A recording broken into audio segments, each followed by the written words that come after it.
What's going on, gamers? It's Snitch here, and it's tier list time. We're doing a tier list today for the mid lane for patch 2.2c. Wasn't originally going to do a tier list for this patch necessarily. I felt like the changes weren't enough based off previous patches.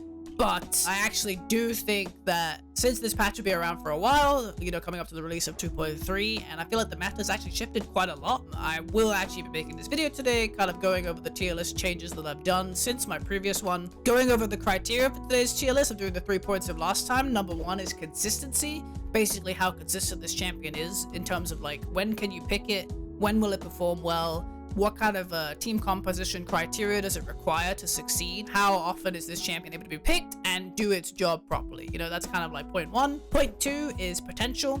If this champion is in a solid game, how much can it impact the game? You know, how much can you do with like playing this champion well? What kind of level of impact will it have on the game? And point 3 is difficulty. Just how much investment you need on this champion to be able to play it at a solid level. If it's a champion that's a lot more complicated, I think I'll naturally rate it lower than something that does a similar job but is easier to play, because obviously you want to put as much time into learning the champion. It'll be a lot simpler. This time I'm just gonna pull up the tier list I've already done changes for, and we'll just go over the different tiers that I've done, and I'll just let you guys, you know, why I've moved things, why things have been moved, as opposed to placing each one individually. I'll just be going over each individual tier and, you know, the placements in it. Let's just get started with it right away. So as usual, I'm gonna be going left to right. Furthest right of the tier is like the weakest part of the tier. The furthest left is the strongest. Starting from S tier, it's Mr. Ziggs. He's still number 1. Nothing changed. They tried to nerf this champion by weakening his early harass, by lowering his first ability CD, but it just didn't really make any difference. Champion's still totally cracked in lane, totally cracked in scaling. Can never start an objective where the enemy has Ziggs because you just get poked out and everybody gets killed.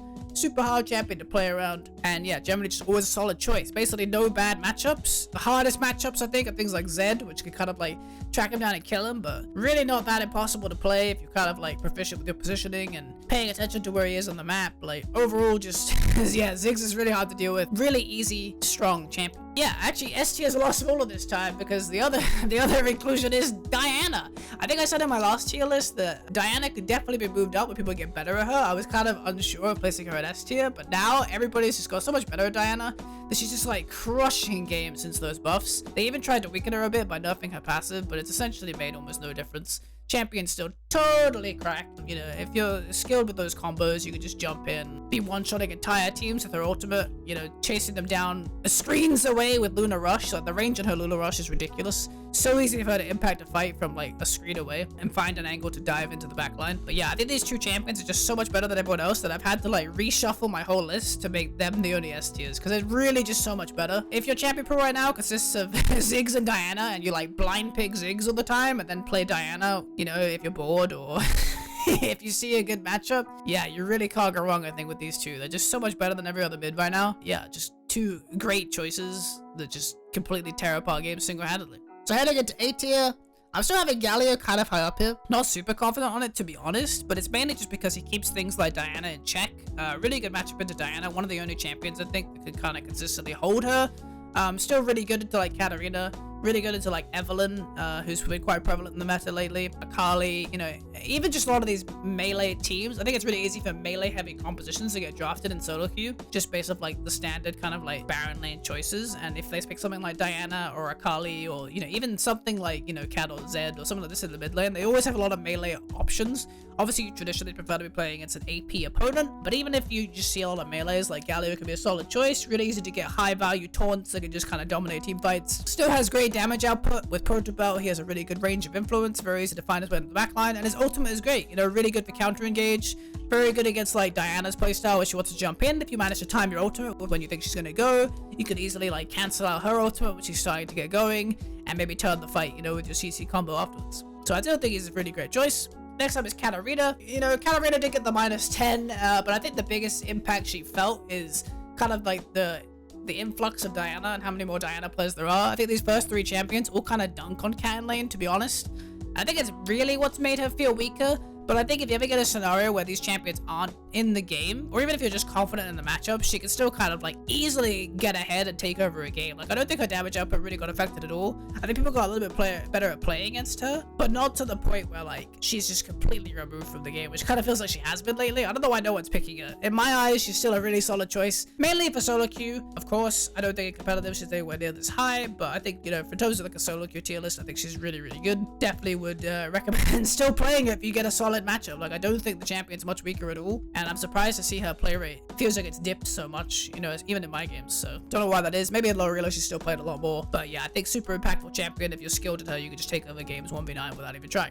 The next two are Seraphine and Orianna. I think these two are pretty interchangeable. I think Seraphine's a little bit better, maybe when you have more frontline to kind of like get a solid encore through. Maybe like take more advantage of like your sustain and like getting heavy roots and this kind of thing. Whereas Orianna, you know, just more of a safe pick all the time. Doesn't really require like any specific setups or anything, just always kind of like a solid choice. Seraphine also has really good synergy with something like Lux or Sona or even Janna if you have those as your supports, because if they can shield you, you can consistently get those empowered second abilities off, healing your team up with even more sustain, and she has really great scaling with those kind of compositions. So also something to consider if you do see that they are your support. That's the reason why she might be better than Ori.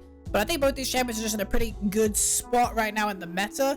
I think it kind of shifted a lot more towards these like Ziggs Diana lanes, and I think they can both farm pretty fine against Diana without being too scared of getting all in, as opposed to like all of these melee champions that struggle a lot more laning against this champion right now. So yeah, I think they're both in a pretty good spot right now. They can be picked pretty consistently, just kind of farm and just trying to perform well in team fights. Coming up next, we've got Zed. I think he's mainly just a really good option into like these Ziggs and this kind of rising Seraphine Orianna kind of meta. Definitely more of a solo queue hero than anything in competitive, but overall I think it's a pretty good counter matchup into like these options. Also pretty good into Galio and even Katarina. It's kind of a skill matchup where you can kind of like get ahead. It does require you to snowball, so you do have to kind of like know your matchups, know ways to like take advantages. But if you are good at Zed and you get one of these like safer matchups, he can be a really solid choice. They can kind of like easily assassinate these squishier targets and just kind of take over a game in that way. Maybe not as consistent at like 1v9 as Katarina is, but you know, he's still definitely a good choice. He has a bit of a stronger lane into these champions than Katarina would, but she kind of requires like maybe a skirmish going your way or kind of an outplay, whereas Zed kind of has the advantage over these champions anyway. So that's definitely something to consider when you're choosing him. And yeah, Corki's kind of flown all the way down here. I'm not even sure if I should really put him as high as A tier, but I still just feel like he's been such a good choice before. Not really sure what happened too much, to be honest. I guess the package nerf was maybe more than I thought it was, but I guess the other factor is just that the meta shifted quite a lot. He really kind of liked that Olaf heavy meta where he could just kind of like shred Olafs and stuff that were kind of running through him. But now the meta's a lot more like Evelyn's, Diana, these assassins, and these long range mages. And considering Corki's quite a short range champion, none of these options are really appealing for him. He's just kind of like fallen down a lot naturally, I think, without even really taking any substantial nerfs himself. Doesn't really fit as consistently against a lot of these champions. So it's just more of a struggle to pick him nowadays. I feel like he should still be a solid choice. And if you get ahead, he does a lot of damage. But yeah, I think it just hasn't felt as good as it used to, and so I'm putting him down a little bit further. Heading off B tier, we actually have Twisted Fate. I've actually been liking Twisted Fate a lot lately, especially since the buffs to his red card, making him a lot more of a strong laner, especially when it comes to things like melee matchups. Like now it's a lot easier to like tag them with the edge of the red card, activate stack deck, and kind of run them down a bit. I think it was a big problem before where it was quite small, that gave him a little bit of a harder time, but now he's able to navigate these melee matchups a lot easier, and I think he's kind of aiming for those matchups a lot of the time, because I think TF is like a good choice when you want to set it up where the enemy composition like doesn't really have any solid front lines. So if you hit a gold card, it's like lethal. That's kind of like the TF dream. A lot of these assassins, you know, they have to position really aggressively, they have to go in really aggressively, and if you get a gold card at an opportune moment, it could just take them out of the game. So I'm glad that his laning phase is a little bit stronger in that regard. That's pretty much the only change that happened, but I guess I've just been liking him a lot lately. He's felt pretty strong, both in and out of the lane. Definitely a little bit more difficult to play, especially because he doesn't build much damage in the early game. You know, traditionally he builds a rapid fire cannon quite early for the utility. So it's a bit more of a utility focused choice, but I think if you're skilled with him, he can feel pretty good right now, especially since, yeah, the buffs to his red card making his laning a lot stronger. Coming up next, we have Yasuo, obviously quite composition reliant, and yeah, he's still been a bit weaker in lane since those previous nerfs that destroyed some of his early survivability. But overall, yeah, I think he's still a pretty solid choice if you get a good, you know, team around him with all the knockups. You just need those solid synergies, maybe some AP from your Baron lane or jungle, to make your damage type a little less like hyper focused on AD, but I think he's still a good choice, especially if you're very skilled at Yasuo. Makes it a lot easier to navigate some of these matchups. But he has some good ones, like Katarina, for example, can be pretty good. You can kind of like outskill a Zed. He's pretty good into the Galio. Even Diana, I think, is like sort of playable, especially if you get good wind wall timings on her burst ability, denying her from getting the reset on Luna Rush. But Diana's just a tricky champion to beat in lane anyway right now, so I wouldn't be super reliant on it. But yeah, if you get a good composition for Yasuo, I think he's still in a pretty good place. Next is Akali. She's dropped down a little bit. I think it's just because Diana kind of does everything she wants to do in the mid lane, but I think a little bit better, which has just put me off picking her even more, I guess. I don't think she's too terrible or anything, but it's just other champions I think are just more suited for mid lane lately. If you get into these melee matchups, you can kind of play them as a skill matchup, but for example, like Akali against Diana just feels so impossible. It just feels like Diana has to put in like 1/10 of the effort you do to just completely outtrade you. So it can be really hard to navigate some of those matchups overall. I think against something like when there was things like Corki in the meta, it was a little bit easier to play because I think she had a pretty good matchup with like Corki. But some of these poke mages kind of like can even push her out of lane early if she isn't able to like space them well and maybe hit like a max range first ability or something to kind of get some sort of lane space. So overall, I just don't think she's in a really good spot to be played right now for mid. Next is Pantheon. Pantheon did get a buff on 2.2C to his second ability. I have tried the skill order of going like 1, 2, 3 instead of maxing 3 second like you normally would. So it does feel like it's a little bit more damage, and the stun CD is kind of nice. Overall, you know, I think he's kind of in a good spot now with his early damage. He has really highly powerful early all-ins. If you can, you know, play a little bit safer maybe on like level 1 or 2 and then get a really aggressive all-in at 3 or 4. They can definitely get an early snowball going. He has a lot of early damage. His global's really good. I think he's a pretty good matchup into like, you know, the Galio, the Katarina, even the Diana you can maybe get an early kill on. And even some of these range poke mages with good movement, you can kind of like get enough HP still that by the time you hit like level 2, level 3, you can get a good all-in. Don't think he's too bad right now. Maybe a little bit underplayed to be honest. But yeah, I think he's in a pretty good spot since the previous round of buffs, and I think these buffs his second abilities gave him a little bit more damage, help him find some more kills, maybe in the early or mid game. And jumping up, rocket jumping if you will, all the way from tier D, it's Tristana. I actually really like Tristana since the previous round of buffs to her third ability. She's doing pretty substantial damage now in the early game. You can get a really good all-in, especially from level 3 when you get the attack speed steroid. You can just jump on the enemy and do a bunch of damage.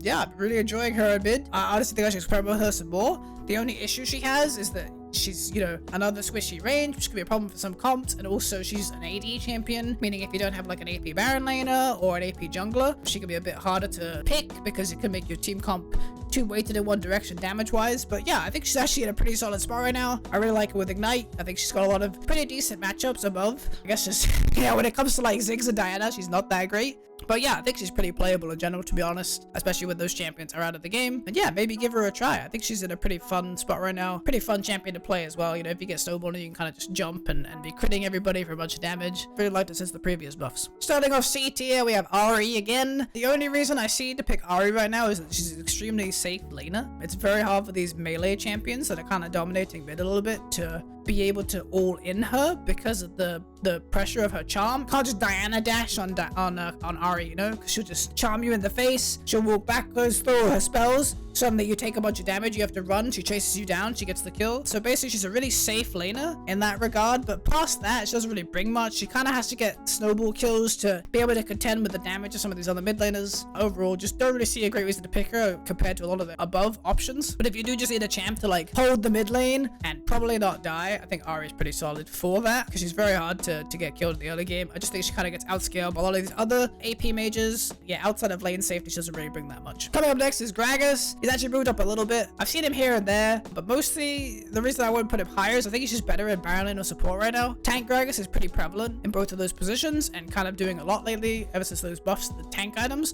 I do think there's maybe a world where you could play like a tank Gragas mid if your team really needs a tank. I think it could maybe function, but I haven't really messed with it much. It's kind of just all theory right now. Yeah, I can't really see him going much higher. Not great wave clear, which makes his prio kind of awkward, but overall not necessarily a bad champion. Just if you do go AP, kind of need to get snowballing, or it can be hard to one-shot people, which is kind of what he's reliant on when it comes to team fights, is getting like that pick with his ult basically. If you get it going, it could work. It's just yeah, maybe not as consistent a choice. Next we have everybody's favorite sad dragon, Aurelion Sol. The Aurelion Sol days are over. You know, still has a great stun, great ultimate, but he's just not bringing the damage right now. If his numbers go up again, I could easily see him rise again, but right now he's just, you know, sad dragon.jpg. Hopefully in the future he gets buffed again, because I kind of like the ASO playstyle. Thought it was a fun champion. But yeah, definitely wouldn't recommend it right now. Next, we actually have Vayne. I've been experimenting with Vayne outside of the Galio matchup, kind of by accident. But honestly, her mid lane is almost not even that bad. Tumble has like really high radius of influence in mid that makes it almost pretty playable. It's a bit weird. I think mainly she's just a solid counter pick if they go like Galio and they have like a Jarvan jungle and maybe an Alistar support. When they have this like big tank lineup, you can pick Vayne and just scale through them, you know, just shred them with the true damage. But outside of that, not really much. But I have had these scenarios where I've like accidentally played Vayne into Orianna, accidentally played Vayne into Yasuo, and had a really, really strong lane phase. So I almost wonder if there's like more untapped potential here, but I do think she requires kind of a specific draft format. They do have a lot of tanks, or you have a lot of AP damage to feel like it's a solid choice. But mainly I would recommend it as a Galio counter more than anything else. Rounding out C tier, we have Camille. I think Camille's still a pretty solid option generally, but she's more of a counter pick against like maybe the Diana, Katarina, Zed, you know, Yasuo, where she can kind of win these early trades and like kind of outrange them with her second ability. But I don't know, I just think there's better options in that regard. I don't think she's too bad. If you're really skilled at Camille, you can kind of pop off and then roam really easily from mid lane when you can start consistently getting prior. But yeah, just not a super consistent choice in general. And kicking off D tier, Fizz. What happened, buddy? You got some mana and it didn't do anything? I'm crying a tear of the goddess for you, which you should have bought last patch so you could have kept up with those mana issues. Turns out mana wasn't really what Fizz needed, didn't really think it was. Still not a great champion, wouldn't really recommend it, especially with things like Diana. You know, it's just like the same champion but way better, you know. I think he has like two really good matchups, which is like maybe Zed and Akali. Zed because you can avoid all of his targeted damage with Playful Trickster, and Akali if you get ahead of her and you throw the fish on her, her shroud actually doesn't prevent her. Like the fish reveals her even in her shroud. Took it really easy to kill her in that way. But past those, and even then, like I just don't know why you would. Like just pretty sad champ. Kind of relies on just, you know, being smarter than your opponent about matchups and like the knowledge of his damage output and stuff like that. So overall, wouldn't recommend it. Next is Annie. Very straightforward champ. Easy to play. Is sort of okay damage. Can do some funky stuff with Proto Belt, but just again, like no real reason to pick her over anything above her. Yeah, it just doesn't really bring anything that these champions don't in some way better. Two kind of like jack of all trades and not really super good at anything in particular to make her a warranted pick. And sadly, rounding out D tier, it's the Crocodile. I really thought the Renekton would be better. I'm kind of sad with how kind of gimped he feels in Wild Rift. Yeah, they kind of took away a lot of the things that made him good on PC, like the scaling of his healing, him healing more when he hits champions. Like, it just doesn't have a lot of the lane power and pressure that he does in PC, which is just sad because, yeah, I thought Renekton would be pretty good, but it doesn't even feel like a good matchup into all of these melees. It kind of just feels like he even gets out-traded in the early game, you know? So maybe at 2.3 when he gets buffs, he can rise a little bit higher, but realistically right now, I just cannot give you any good reason to be picking this champion. It just feels super bad and super awkward. You just don't do enough of anything, really. Like, I think maybe when he gets buffed to 2.3, he'll rise quite a bit as a solid counter pick, but right now, really wouldn't recommend it. Champ kind of sucks. Feels bad, man. So yeah, that's gonna be the end of the 2.2C tier list. A little bit of a different format, I guess, where I did the tier list beforehand. That may have been because I accidentally recorded the entire video with my mic muted. But let me know if you preferred this when I already had the tier list set out and I just kind of talked about the changes. Or if you preferred seeing me change it manually and kind of go over it during that. I don't mind either format, so just kind of let me know what you guys prefer in the comment section down below. Thank you for checking out this tier list. Make sure you hit that subscribe button. Turn it from red to gray. New Wild Rift content every day. We try to push out 1 or 2 guide videos a week is kind of the aim. This would be counting as like a guide video. So maybe like, you know, 5-6 days of like stream highlight content games. And then yeah, like try to put out 1 or 2, you know, kind of guide style videos, like long form pieces a week. That would be the aim going forwards. So yeah, make sure you guys let me know how you felt about this video. You know, tell me what you would change in the tier list. Just know that whatever you would suggest is wrong. And I'm the be all end all. I'm super create. You guys don't know nothing. Thank you guys very much for hanging out and checking it out. Appreciate you tuning in, and I hope to catch you guys again in the next video.